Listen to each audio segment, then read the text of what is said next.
Oke, selamat datang kembali ya. Hari ini kita mau coba gali lebih dalam nih soal gimana ritme tidur kita itu bisa kacau dan gimana juga kita berusaha ya buat ngambil alih kendali lagi. Nah, dari sumber-sumber yang kita punya, kita bakal fokus ke tiga hal utama. Jet lag, terus melatonin, sama kafein. Gimana sih perjalanan lintas zona waktu, terus suplemen yang dijual bebas, sama kopi pagi kita itu ngaruh ke jam internal tubuh. Yuk kita bongkar bareng-bareng. Iya, betul banget. Jadi intinya itu gimana kita kadang kehilangan kontrol ya. Dan gimana kita coba dapetin lagi kendali atas ritme sirkadian kita. Itu kan jam biologis internal kita ya yang 24 jam. Ngatur kapan kita tidur, kapan bangun. Dan ternyata ini tuh sensitif banget sama gangguan dari luar. Gampang goyah gitu kontrolnya. Pasti pernah ngalamin lah ya terbang jauh gitu. Siangnya malah ngantuk berat, tapi pas malam malah seger gitu. Nah, itu kan yang namanya jet lag ya. Di materi kita ada contoh bagus tuh. Terbang dari San Francisco ke London. Jam di London udah jam 9 pagi. Tapi jam internal kita masih berasa jam 1 pagi waktu California. Ya ampun, badan rasanya pengen tidur banget. Itu bener-bener tabrakan antara jam tubuh sama jam dunia kan? Nah, yang menarik tuh, ini bukan cuma soal capek aja loh. Ada penelitian kan yang disorot di materi kita soal kru kabin. Yang sering terbang jauh itu dampaknya ternyata lumayan mengkhawatirkan. Katanya bagian otak yang buat belajar sama memori itu bisa menyusut. Beneran menyusut secara fisik. Hah? Serius? Bagian otaknya menyusut? Wah, itu kedengarannya lumayan serius ya?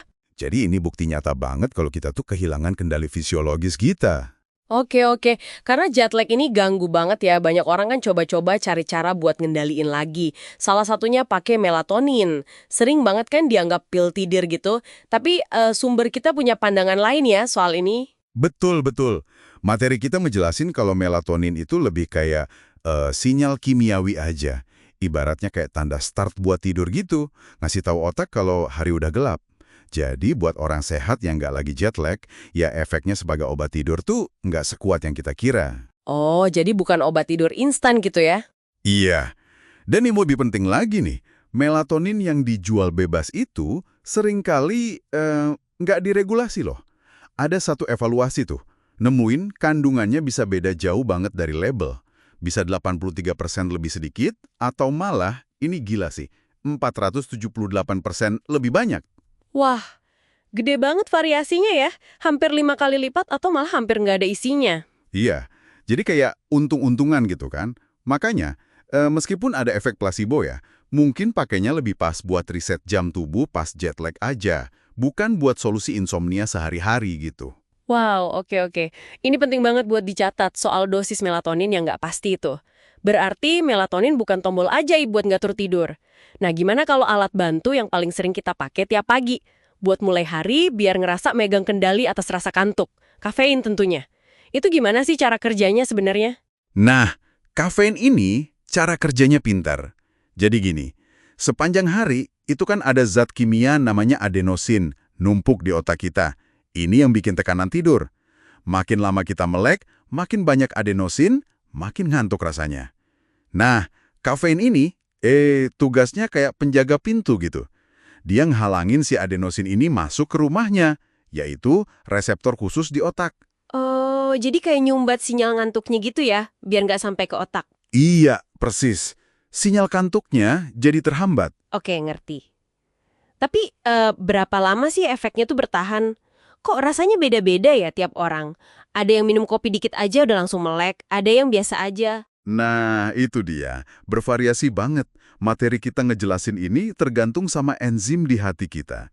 Enzim ini tugasnya mecah kafein. Nah, seberapa efisien kerjanya itu ditentuin sama genetik kita.